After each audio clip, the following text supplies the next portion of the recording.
இந்த சிங்கப்பூர் அப்படின்னாலே தண்டனை அதிகமாக இருக்கும். அதே போல் அந்த ஃபைன் போடுற விதம் அபராதமும் அதிகமாக தான் இருக்கும் அப்படின்னு சொல்லுவாங்கள்ல. அது ஆமாவா அப்படின்னு கேட்டால் உண்மையிலே தண்டனைகளும் சரி அபராதமும் சரி அதிகமாக தான் இருக்கும். ஆனால் அது யாருக்கு இப்போ ஃபைன் போடுறாங்க அப்படிங்கிறதுலாம் விஷயமே இருக்குது. இந்த வீடியோ பிடிச்சிருந்துச்சுன்னா லைக் பண்ணுங்கள், ஷேர் பண்ணுங்கள், கமெண்ட் பண்ணுங்கள்.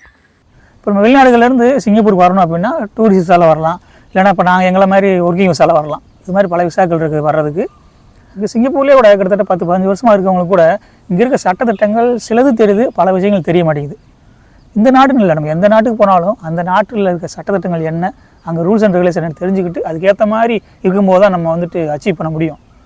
ஸோ அதனால் இங்கே இருக்க என்ன சட்டத்திட்டங்கள் என்ன இருக்குது, அபராதம் என்ன போடுறாங்க அப்படிங்கிறத இந்த வீடியோவில் நம்ம தெளிவாக பார்க்க போகிறோம். இங்கே சிங்கப்பூரை பொறுத்தளவுக்கு பப்ளிக் பிளேஸில் வந்துட்டு யூரின் பாஸ் பண்ணக்கூடாது. அப்படி யூரின் பாஸ் பண்ணால் கிட்டத்தட்ட சிங்கப்பூர் டாலர் படி $300 $1000 வரைக்கும் ஃபைன் போடுவாங்க. $1000 அப்படிங்கிறது நம்ம இந்தியன் மதிப்புக்கு கிட்டத்தட்ட 64,000 ரூபா. அது அதே போல் இந்த பப்ளிக் பிளேஸில் இந்த புறா நிறையா புறா காக்கா நிறையா பறந்துக்கிட்டே இருக்கும். பப்ளிக் பிளேஸில் பார்க்கில் எல்லா இடங்களையும் பார்க்க முடியும் நம்ம. ஸோ அது மாதிரி இடங்களுக்கு அந்த புறாவுக்கு தண்ணி கொடுக்குறதோ உணவோ ஸ்நாக்ஸோ எதுவுமே கொடுக்கக்கூடாது. ஏன்னா நம்ம ஸ்நாக்ஸ் போடும்போது அது கண்ட இடத்துல துப்பிட்டு போயிடுது, எடுத்து வெளியே போடுவோம். நம்ம போடும்போது பேப்பரை போடுவோம். ஸோ நிறைய விஷயங்கள் போடுறோம்ல. ஸோ அந்த என்வாயன்மெண்ட்டுக்கு பாதிப்பு வரும்னு சொல்லிட்டு அது அலௌடு கிடையாது. ஸோ அது மாதிரி போடும் பட்சத்தில் கண்டிப்பாக ஃபைன் போடுவாங்க. அதே போல் நம்ம ட்ரெயின்லேயோ பஸ்லேயோ ட்ராவல் பண்ணுறதா இருந்தால் அங்கே பஸ்ஸில் வந்துட்டு ப்ரியாரிட்டி சீட்டுன்னு சொல்லிட்டு இருக்கும். அந்த நேரத்தில் அவங்க பெரியவங்கன்னு உட்காரதுக்கு ஒரு சீட் இருக்குது, மற்றவங்க நார்மலாக உட்காரவங்க சீட் இருக்குது. அந்தந்த சீட்டில் கரெக்டாக உட்காரணும். இதுக்கு பெருசாக ஃபைன் அப்படின்னு ஒன்றும் இல்லை, பட் இருந்தாலும் எல்லாமே கரெக்டாக ஃபாலோ பண்ணுவாங்க. அதே போல் நம்ம ட்ரெயின்லேயோ பஸ்லேயோ போகும்போது உள்ளே நம்ம ஸ்நாக்ஸோ இல்லை சாப்பாடு சாப்பிடக்கூடாது, ஈவன் நம்ம தண்ணியோட குடிக்கக்கூடாது அப்படின்னு சொல்லுவாங்க. ஏன்னா அதுவும் அதே மாதிரி தான். இப்போ நம்ம ஸ்நாக்ஸ் சாப்பிடும்போது கீழே ஸ்நாக்ஸ் போட்டு விட்ருவோம். ஸோ அந்த என்வாயன்மெண்ட் பாதிக்கும், குப்பையாகும்ல, அதனால் அங்கே போடக்கூடாது அப்படின்னு சொல்லி போடுவாங்க. இல்லை அதே மீறி நம்ம உள்ள ஸ்நாக்ஸோ இல்லை தண்ணியோ குடித்தோம் அப்படின்னா $500 ஃபைன். அதே போல் அந்த எக்ஸலேட்டர்லாம் இருக்குல்ல, எக்ஸலேட்டர்லாம் போகும்போது லெஃப்ட் சைடு எல்லாமே நார்மலாக நின்றுட்டு போவோம். சப்போஸ் அர்ஜென்ட்டாக போகணும் அப்படின்னா ரைட் சைடு போகிறவங்க ரைட் சைடில் எப்பவுமே கேப் விளையிருக்கும் கொஞ்சம். ஸோ ரைட் சைடில் போகிறவங்க ஆட்டோமேட்டிக்காக வேகமாக ஓடிக்கலாம், ஃபாஸ்ட்டாக போய்க்கலாம். ஸோ இதுக்கு ஃபைனுன்னு கிடையாது, எல்லாமே இப்போ ஒரு மெச்சூரிட்டியாக தெரிஞ்சுக்கிடுவாங்க. அதே போல் ரோட்டில் எச்சு துப்புறதோ அப்புறம் பேப்பர் குப்பையை போடுறதோ அது மாதிரி போட்டாலும் கண்டிப்பாக ஃபைன் இருக்குது. அந்த பப்ளிக் பிளேஸில் ஸ்மோக் பண்ணக்கூடாது. அது ஸ்மோக் பண்ணுறதுக்குன்னு சில இடங்கள் இருக்குது. பஸ் ஸ்டாப் பக்கத்தில் சில இடங்கள்லாம் ஒரு பெட்டி வச்சுருப்பாங்க பெரிய, அதில் வந்துட்டு ஸ்மோக் பண்ணுறதுக்கான, அதாவது நம்ம சிகரெட் குடிச்சிட்டு இது ஆஸ் தட்டுவோம்ல கீழே, அதுக்குன்னு சில இடங்கள் இருக்குது. அங்கே போய் பண்ணலாம், தப்பு இல்லை. பொதுவான இடங்களில் ஸ்மோக் பண்ணக்கூடாது. அப்படி பண்ணோம்னா $200 $1000 வரைக்கும் ஃபைன் வரதுக்கு வாய்ப்பு இருக்குது. அந்த இடத்த பொறுத்து இருக்குது. நம்ம அந்த நம்ம ஊரில் பபிள் கார்ன் சாப்பிடுவோம்ல, ஸ்விங்கம்னு சொல்லுவோம்ல, அது வந்து இங்கே தடை செஞ்சுருக்காங்க. இந்த சிங்கப்பூரில் எங்கேயுமே இல்லை அது. சப்போஸ் அது அப்படி இருந்தும் சாப்பிட்டாலும் அதுவும் தண்டனை தான், அதுவும் குற்றமான விஷயந்தான் அது. அதே போல் அந்த ட்ரக்ஸ்ன்னு சொல்லக்கூடிய போதைப் பொருள், எந்த விதமான போதைப் பொருளாக இருந்தாலும் இங்கே சிங்கப்பூரில் தடை தான் அது. அந்த போதை சம்மந்தப்பட்ட பொருளோ அந்த கொள்ளை இது மாதிரிலாம் விஷயம் இருக்குல்ல, கொலை பண்ணுறது மட்டும் இல்லை, அதுக்கு தூண்டுனாலே தண்டனை தான். அது என்ன தண்டனைனா மரண தண்டனை தான் அது. இந்த போதைப் பொருள் சம்மந்தப்பட்ட விஷயத்தில் மாட்டிட்டோம் அப்படின்னா அது கன்ஃபார்மாக தூக்கு தான், எந்த வித மாற்றமும் கிடையாது. நல்லா விசாரிப்பாங்க. விசாரிச்சுட்டு அது ஆமான்னு உறுதியாகிடுச்சுன்னா கன்ஃபார்மாக தூக்கு தான் அது. சப்போஸ் இப்போ வெளிநாட்டிலேருந்து கவர்மெண்ட்டு பேசுனா கூட அது ஏற்றுக்க மாட்டாங்க. இங்கே வந்துட்டு ட்ரக்ஸை பொறுத்தளவுக்கு அது பெரிய குற்றம், மரண தண்டனை கண்டிப்பாக உண்டு. இப்போ நான் வந்து இப்போ ஒரு சிங்கப்பூரில் ஒரு 8 வருஷமாக இருக்கேன். இப்போ நானே வந்துட்டு ஒரு 2-3 கேஸ் பார்த்துருக்கேன் மரண தண்டனை போட்டதை. மலேசியா சேர்ந்தவங்க, ஆனால் நம்ம தமிழ்காரங்க தான். கிட்டத்தட்ட போதைப் பொருள் கொண்டு வந்து மாட்டினது தான். கிட்டத்தட்ட ஒரு 3 பேர் தூக்கில் போட்டிருக்காங்க. இப்போ கூட ரீசெண்டாக போன வாரம் கூட ஒருத்தனுக்கு பெண்டிங்கில் நிற்கிது. போன வாரம் தூக்கில் போட வேண்டியது, அது ஏதோ ஒரு சில காரணங்களால் நிற்கிது. பட் கண்டிப்பாக போட்டுருவாங்க தூக்கில் இந்த மாதிரி விஷயத்தில் மாட்டினா. அதே போல் இந்த பப்ளிக் பிளேஸில் வந்துட்டு சண்டை போடுறது, தண்ணி அடித்து சண்டை போடுறது, சும்மாவோ ஏதோ சண்டை போட்டால் கிட்டத்தட்ட $5000 வரைக்கும் ஃபைன். அது மற்றவங்களை யாரும் டிஸ்டர்ப் பண்ணாமல் பார்க்குறதுக்காக. இது நம்ம சொந்த வீடாகவே இருந்தால் கூட நைட்டு 10 மணிக்கு மேலே ஆய்வுன்னு கத்தக்கூடாது. பக்கத்தில் இருக்கவங்க டிஸ்டர்பன்ஸாக இருக்கும்ல. ஸோ அவங்க கம்ப்ளைண்ட் பண்ணாங்கன்னா அதுக்கும் அபராதம் இருக்குது. அதே போல் நம்ம சொந்த வீடாகவே இருந்தாலும் நம்ம வீட்டுக்குள்ளேயே வந்துட்டு நிர்வாணமாக அவ்வளோ நடக்கக்கூடாதுங்கிறது இங்கே ரூல்ஸ் இருக்குது. சப்போஸ் நம்ம ரூமுக்குள்ளே நம்ம சொந்த வீட்லேயே நம்ம நிர்வாணமாக இருந்து பக்கத்து வீட்டுக்காரங்க யாராவது வந்து பார்த்துட்டா கம்ப்ளைண்ட் பண்ணால் அதுவும் குற்றத்தில் தான், குற்றமான செயல் தான் அதுவும். அதே போல் நம்ம காரில் ட்ராவல் பண்ணுறோம் அப்படின்னா கம்பல்சரி சீட் பெல்ட் போடணும். அது நம்ம ஊர்லேயுமே இருக்குது, பட் எல்லாம் ஃபாலோ பண்ணுறோமா அப்படின்னு தெரில. காரில் டிரைவரை ஓட்டுறவங்களும் சீட் பெல்ட் போட்டுக்கணும், பக்கத்தில் உட்காந்துருக்கவங்க கண்டிப்பாக சீட் போடணும், பெல்ட்டு. சப்போஸ் போடாத பட்சத்தில் அதுக்கும் சிங்கப்பூர் டாலர் படி $1000 ஃபைன். அதே மாதிரி டூ வீலர் பைக் ஓட்டுறோம் அப்படின்னாலும் வண்டி ஓட்டுறவனுக்கும் ஹெல்மெட் இருக்கணும், பின்னாடி இருக்கவனுக்கும் ஹெல்மெட் போட்டிருக்கணும். இது ரூல்ஸ். பைக்கில் பின்னாடியே ஒரு சின்ன ஒரு பெட்டி மாதிரி இருக்கும், அதிலே ஹெல்மெட் வைக்கிறதுக்கான இடம்லாம் இருக்கும். ஸோ கம்பல்சரி அதை போட்டாகணும். அதே போல் நம்ம கார்லேயோ பைக்கில் போயிட்டு இருக்கும்போது ஸ்பீட் லிமிட்னு போட்டிருப்பாங்க சில இடங்கள்லாம். இப்போ எவ்வளோ போகணும் அப்படின்னு லிமிட் போட்டிருக்கல, அதை தாண்டி போகக்கூடாது.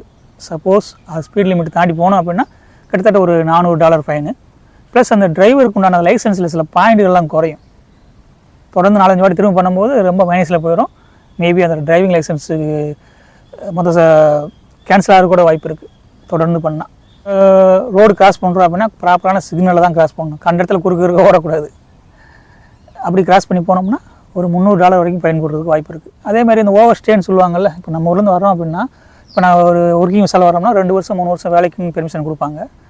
அது வரைக்கும் வேலை செய்யலாம். அதுக்கப்புறம் கம்பெனிலேருந்து ரெனியூவல் பண்ணி புதுப்பிச்சு வச்சுக்கலாம். அப்படி இல்லைன்னா அந்த டூரிஸ்ட் விசாவில் வர்றவங்க 1 மாதம் 2 மாதம் டைமிங் இருக்கும். அவங்க டேட்டு முடிஞ்சிருச்சுன்னா மறுபடியும் ரெனியூவல் பண்ணிக்கலாம், இல்லைனா ஊருக்கு போகலாம். இதுதான் ஆப்ஷன். சப்போஸ் ரெனியூவல் பண்ணாமல் நம்ம எக்ஸ்ட்ரா இங்கேயே உள்ளே இருந்தோம்னா அதுக்கு பேர் தான் ஓவர் ஸ்டே. அதுவும் மிகப்பெரிய குற்றம் தான். அது இப்போ இந்த அமெரிக்காவோடு நடந்துச்சு. இப்போ ஓவர் ஸ்டேன்னு சொல்லி எல்லாத்தையும் ஊருக்கு அனுப்பிச்சி விட்டாங்கல்ல, அது மாதிரிலாம் அங்கே இருக்காது. ஓவர் ஸ்டேனா ஃபஸ்ட்டு ஃபைனு, 2வது ஜெயில் போடுறதுக்கு வாய்ப்பு இருக்குது, 3வது ரோத்தா அப்படின்னு சொல்லுவாங்க, அந்த சாட்டை எடுத்து அடிக்கிறது. அது மரண வலியை விட மோசமாக இருக்காது. ஸோ அதுக்கு கூட வாய்ப்பு இருக்குது. ஸோ ஓவர் ஸ்டேவை கண்டிப்பாக தவிர்த்திடணும். அதே போல் இந்த ட்ரங்க் அண்ட் டிரைவுக்குலாம் பெரிய ஃபைன் போடுவாங்க. ஃபஸ்ட்டு ஒரு வாட்டி நம்ம தண்ணி அடிச்சுட்டு வண்டி ஓட்டுறோம் வைங்களேன், கார் ஓட்டி எதாக இருந்தாலும் ஃபஸ்ட் டைம் ஃபைன் போடுவாங்க. 2வது வாட்டி ஃபைன் கொஞ்சம் கூடும். 3வது வாட்டி இந்த லைசன்ஸை கேன்சல் பண்ணிட்டு ஊருக்கு அனுப்புறது கூட வாய்ப்பு இருக்குது. ரிட்டன் உள்ளே வர்றது ரொம்ப கஷ்டம். மறுபடியும் எனக்கு தெரிஞ்ச ஒரு நண்பரே வந்துட்டு இது மாதிரி பிரச்சனை மாட்டி ஊருக்கு போயிட்டாப்புல, அனுப்பிச்சிட்டாங்க இங்கேருந்தேவும். ஸோ அவர் மறுபடியும் சிங்கப்பூருக்குள்ளே வர முடியலை. நம்ம சிங்கப்பூரில் வந்து தங்கியிருக்கோம் அப்படின்னா நம்ம எந்த அட்ரஸில் தங்கியிருக்கோமோ அதை வந்து நம்ம கவர்மெண்ட்டுக்கு இன்ஃபார்ம் பண்ணி ஆகணும். சப்போஸ் நம்ம ஒரு இடத்துல இன்னொரு இடத்துக்கு வீடு அட்ரஸ் மாறினா கூட அந்த அட்ரஸுக்கு கன்ஃபார்ம் 1 மாதத்துக்குள்ள இன்ஃபார்ம் பண்ணணும். இதுதான் ரூல்ஸ். எதுக்குன்னா நம்ம வெளிநாட்டுக்காரங்க எங்கே எவ்வளோ பேர் இருக்காங்க, எங்கே ஸ்டே பண்ணியிருக்காங்கன்னு தெரியணும்ல. இங்கே இருக்க பெரிய பெரிய ஷாப்பிங் மாலோ ஈவன் சின்ன கடையாக இருந்தாலுமே வந்துட்டு சிசிடிவி கம்பல்சரி வச்சுருப்பாங்க. ஒரு பாதுகாப்புக்கு தான். இப்போ நம்ம ஊர்லேயே வந்துருச்சுல. பட் இங்கே வந்துட்டு சிசிடிவி இருந்தால் தான் அந்த கடைக்கு அப்ரூவலே கிடைக்கல, ரிஜிஸ்டர் பண்ணுவாங்க. இப்போ நம்ம கடையில் போய் ஒரு சின்ன பொருள் திருடிட்டு வந்துட்டோம் வைங்களேன், அதுக்கப்புறம் ஒரு 2 நாள் கழிச்சு சிசிடிவி செக் பண்ணுவாங்க. அப்போ தெரிஞ்சிடும், யாருன்னு தெரிஞ்சிடும். ஸோ நம்ம இப்போ அழகாக பேசி யாருன்னு தெரிஞ்சிடும்ல. ஸோ அந்த நம்ம ஃபேஸை வச்சு அழகாக நம்ம வீட்டுக்கு வந்து தூக்கிட்டு போயிடுவாங்க நம்மளை. ஏன்னா நம்ம சிங்கப்பூருக்குள்ளே என்ட்ரி ஆகும்போதே மட்டும் இந்த கண் கை எல்லாத்தையுமே ஸ்கேன் பண்ணி தான் உள்ளே விடுறாங்க. ஸோ அதை வச்சு ஈஸியாக கண்டுபிடிச்சிடலாம் நம்மளை. அதுக்கு தான் அந்த அட்ரஸில் எங்கே ஸ்டே பண்ண கரெக்டாக கண்டுபிடிக்கிறது. அதே போல் இங்கே கொஞ்சம் சூதாட்டமும் கொஞ்சம் அதிகமாக இருக்கும்.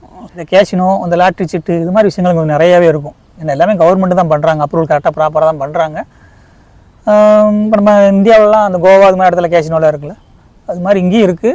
இங்கே கொஞ்சம் அதிகமாகவே இருக்கும். இப்போ இந்த பாஷா படத்தில் ரஜினி சொல்லுவாப்பில்ல, இப்போ இந்தியாக்காரன்னா நான் பேசாமல் இருக்க முடியாது, அதே போல் சைனாக்காரன் அப்படின்னா சூதாடாமல் இருக்க முடியாதுன்னு சொல்லுவாங்கள்ல, அது அப்படி தான். இது கொஞ்சம் அதிகமாக பயன்படுத்துவாங்க அவங்க. ஸோ நம்மள மாதிரி ஆளு நிறைய பேர் அந்த கேஷினோ போகிறாங்க, போயிட்டு பணம் கட்டி விளாட்றதுலாம் இருக்குது. பட்டு ஜெயிக்கிறது 1-2 கேஸ் தான் ஜெயிக்கிற மாதிரி இருக்குது. ஆனால் லாஸ் ஆகிற பேர் தான் அதிகமாக இருக்குது. நிறையா பேர் பணத்தை இழக்கிறதா நமக்கு நிறையா கேள்விப்படுறோம். ஸோ அங்கே போகிறது தப்பாக ரைட்டா அப்படின்றத விட வருஷத்துக்கு ஒரு வாட்டியோ இல்லை எப்போயோ ஒரு வாட்டி போயிட்டு அங்கே என்ன நடக்குது அப்படின்னு பார்த்துட்டு ஒரு சின்ன அமௌண்ட் 1000-2000 வச்சு சும்மா விளாண்டுட்டு என்னென்னு தெரிஞ்சுட்டு வந்துடலாம். அந்தளவுக்கு ஓகே. ஸோ அதிகமாக பணம் போகிறதுனால கண்டிப்பாக அது பெருசாக வருமானம் இல்லைங்கிறது தான் சொல்லணும். ஸோ அதில் கொஞ்சம் கவனமாக இருக்கணும். அதே இந்த லாட்ரி சீட்டு வந்துட்டு இங்கே 4D டோட்டோ இது மாதிரி நிறையா விஷயங்கள் இருக்குது. ஈவன் அந்த குதிரை ரேஸோ இல்லை நிறையா இருக்குது. இது மாதிரி நிறையா விஷயங்கள் இருக்குது நம்ம பணம் கட்டி விளையாட முடியும். அதுலேயும் கொஞ்சம் கவனமாக இருக்கணும். அதுலேயுமே அப்படி தான். சும்மா ஒரு 1000-2000 சின்ன நம்ம இந்திய பணத்துக்கு சொல்கிறேன். சின்ன அமௌண்ட்டை போட்டு ஒரு ஆர்வத்துக்கு வந்தால் ஓகே, இல்லைனா பரவாயில்ல அப்படின்னு நினச்சிட்டா ஓகே. அதுலேயே பெருசாக முதலீடை போட்டு பெரிய லாஸ் ஆகக்கூடாது அப்படிங்கிறது தான் நம்ம எண்ணங்கள். அதே மாதிரி இந்த சிங்கப்பூரில் வந்துட்டு இந்த கட்சிக்குடிய காரில் கட்டிட்டு போகிறது, அந்த ஊர்வலம் போகிறது, இந்த ஸ்ட்ரைக் பண்ணுறதுக்கான வேலைக்கே இடமே கிடையாது. இப்போ எங்களை மாதிரி இப்போ விசால் வேலைக்கு வந்திருக்கும்ல, நாங்களாம் பண்ணுறதுக்கு அளவுடே கிடையாது. இங்கே சிங்கப்பூரின் வந்துட்டு அவங்க ஒரு சில விஷயங்களுக்கு ஆர்ப்பாட்டம் பண்ணுவாங்க. அதையும் ப்ராப்பராக கவர்மெண்ட்டை கேட்டுட்டு கவர்மெண்ட் கொடுக்குற இடத்துல பண்ணுவாங்க அவங்க. அதுவும் பெருசாக இருக்காது, ரொம்ப ரேர். நம்ம விழானா பேசுனது வந்துட்டு என்னென்ன சட்டங்கள் கடுமையாக இருக்குது அப்படின்னு பேசணும். ஸோ இதில் நல்ல விஷயங்கள் என்ன இருக்குன்றதையும் பார்க்கணும். நம்ம இந்தியாவில் காந்தி சொன்னார்ல, நைட் நேரத்தில் ஒரு பெண் எப்போ தனியாக போக முடியுதோ, பாதுகாப்பாக போக முடியுதோ அப்போ தான் சுதந்திரம் கிடச்சிச்சுன்னு சொல்லுவாங்கள்ல. அது மாதிரி இங்கே சிங்கப்பூரில் நைட் 2 மணியோ 3 மணியோ எத்தனை மணியாக இருந்தாலும் சரி ஒரு பெண் தனியாக எங்கே வேணாலும் போயிட்டு வரலாம். ஸோ அந்தளவுக்கு முழுக்க பாதுகாப்பு கொடுத்துருக்கு சிங்கப்பூர். அதே மாதிரி எங்கே பார்த்தாலும் பசுமையாக தான் இருக்கும். பசுமை இயற்கையாக சூழலாக தான் இங்கே சிங்கப்பூர் ஃபுல்லாகவே இருக்குது. இது இப்போ நான் உட்காந்துருக்கிற கூட பார்க்கு இது வந்து பசுமையாக இருக்குது ஓகே தான்.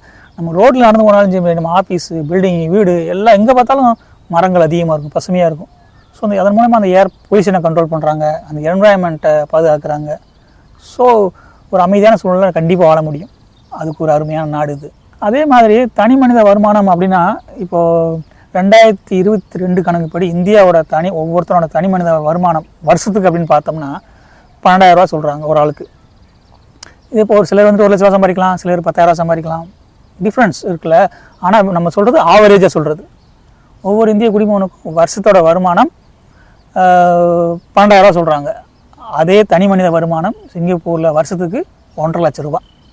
ஸோ இதில் நீங்கள் டிஃப்ரென்ஸ் பார்க்க முடியும் சிங்கப்பூர் எந்த ஹை லெவலில் இருக்காங்க அப்படின்ட்டு. ஆனால் 1.5 லட்ச ரூபா வருமானம் இருக்குன்னா கூட அதுக்கேற்ற மாதிரி செலவு இங்கே இருக்குது, அதுவும் உண்மை தான். அதே மாதிரி நம்ம கம்பெனியில் வேலை செய்கிற இடங்கள்லாம் இப்போ நம்ம இப்போ நானே ஒரு கம்பெனி ஆரம்பிக்கணும்னு வைங்களேன், நம்ம தமிழ்நாட்டில் மட்டும் போடவே முடியாது, எல்லா நாட்டோட கலந்து தான் போடணும். இப்போ சிங்கப்பூர்கார கம்பெனி வச்சுருக்காங்க அப்படின்னா அவங்களுக்கு ஃபஸ்ட்டு முன்னுரிமை கொடுப்பாங்க, 2வது சைனீஸ்காரங்களுக்கு, அப்புறம் 3வது மலேசியாக்காரங்களுக்கு. அது மாதிரி எல்லா நாளுக்குமே இந்தியா எல்லாத்துக்குமே இருக்கும். ஸோ எல்லா நாட்டு மக்களும் கலந்து தான் வேலை செய்ய முடியும். ஸோ அதனால் நம்ம எல்லா நண்பரோட உறவை பேச முடியும், ஒரு அவங்களோட கலாச்சாரம் தெரிஞ்சுக்கலாம், ஒரு வித்தியாசமான சாப்பாடு முறையில் தெரிஞ்சுக்கலாம். இதுக்கு ஒரு அருமையான வாய்ப்பு இங்கே இருக்கும்போது. அதே மாதிரி இந்த விமான சேவைன்னு சொல்கிறோம்ல, அந்த சிங்கப்பூர் ஏர்போர்ட்டை பொறுத்தளவுக்கு தொடர்ந்து நம்பர் 1ல் தான் இருக்குது. பாதுகாப்பான ஏர்போர்ட்டு ப்ளஸ் அழகானது, எவ்வளோ பெருசானது எல்லாம் சேர்த்து, என்வாயன்மெண்ட் எல்லாம் சேர்த்து நம்பர் 1ல் தொடர்ந்து இருக்குது சிங்கப்பூர் ஏர்போர்ட். அதே மாதிரி இங்கே ரூல்ஸ் அண்ட் ரெகுலேஷன் அப்படிங்கிறது இங்கே கரெக்டாக அவங்கவுங்க ஃபாலோ பண்ணுறாங்க. இப்போ நான் தொடர்ந்து ஒரு 30-35 வருஷம் எல்லாம் தொடர்ந்து ஃபாலோ பண்ணிட்டே வரும்போது ஆட்டோமேட்டிக் அவங்களுக்கே மைண்டில் செட் ஆயிரும்னு நினைக்கிறது. இப்போ நைட் 2 மணிக்கு ரோட்டில் நின்று இருந்தால் கூட சிக்னல் போட்டால் தான் கிராஸ் பண்ணுறாங்க. ஏன்னா நைட் 2 மணி 3 மணி அப்படின்னும் போது யாருமே இருக்க போகிறதில்ல, நம்ம குறுக்க கிராஸ் பண்ணலாம்ல, யார் கேட்க போகிறா அப்படின்னு நினைக்கலாம். ஆனால் அங்கே அப்படி இல்லை, எத்தனை மணி ஆனாலும் ஆட்டோமேட்டிக்காக சிக்னல் போட்டால் தான் கிராஸ் பண்ணுறாங்க. ஸோ எல்லாமே ஒரு பழக்கம் தானே அது. ரோட்டில் தூசி பார்க்க முடியாது, பேப்பர் குப்பைகள் பொதுவாக அங்கேயே மேக்ஸிமம் பார்க்க முடியாது, அந்தளவுக்கு க்ளீனாக மெயின்டைன் பண்ணுறாங்க. அதே மாதிரி இப்போ சட்டங்கள் இவ்வளோ கடுமையாக இருக்குது, அவ்வளோ ஃபைனெலாம் போகிறாங்கன்னு சொல்கிறோம்ல, அப்படின்னா போலீஸ் எத்தனை பேர் இருக்கணும், நிறைய பேர் இருப்பானான்னு நினைக்கிறோம். ஆனால் அப்படி கிடையாது, போலீஸ் ரொம்ப கம்மிங்க. இப்போ நான் ஏற்கனவே சொன்ன மாதிரி இப்போ ஒரு 8 வருஷத்துக்கு மேலே அங்கே சிங்கப்பூரில் தான் இருக்கேன். நான் போலீஸை மொத்தமே ஒரு 3-4 வாட்டி தான் பார்த்துருக்கேன் பொதுவான இடங்களில். ரொம்ப ரேர், பார்க்கவே முடியாது. போலீஸும் கம்மி, போலீஸ் ஸ்டேஷன் ரொம்ப கம்மி தான், அதுக்கான தேவைகள் இல்லை. ஏன்னா எதுனாலுமே அவங்க கண்ட்ரோல் ரூமில் உட்காந்துட்டு சிசிடிவி எல்லாத்தையும் பார்த்துறாங்கல்ல. ஃபுல் அண்ட் ஃபுல் சிங்கப்பூர் ஃபுல்லாக சிசிடிவி, எங்கே பார்த்தாலும் சிசிடிவியாக இருக்கும். நம்ம இப்போ ஒரு சிக்னலில் இன்னொரு சிக்னல் கிராஸ் பண்ணுறதுக்குள்ளே பல சிசிடிவி கேமராவை பார்க்க முடியும். ஒரு தப்பு பண்ணிட்டு எங்கேயும் தப்பிச்செல்லாம் போக முடியாது, ஈஸியாக பிடிச்சிடுவாங்க. மொத்தத்தில் நம்ம இங்கே சிங்கப்பூரை பொறுத்தளவுக்கு அந்த ரூல்ஸ் அண்ட் ரெகுலேஷனை கரெக்டாக ஃபாலோ பண்ணோம்னா சிங்கப்பூரில் வாழ்கிறதுக்கு அருமையான நாடு.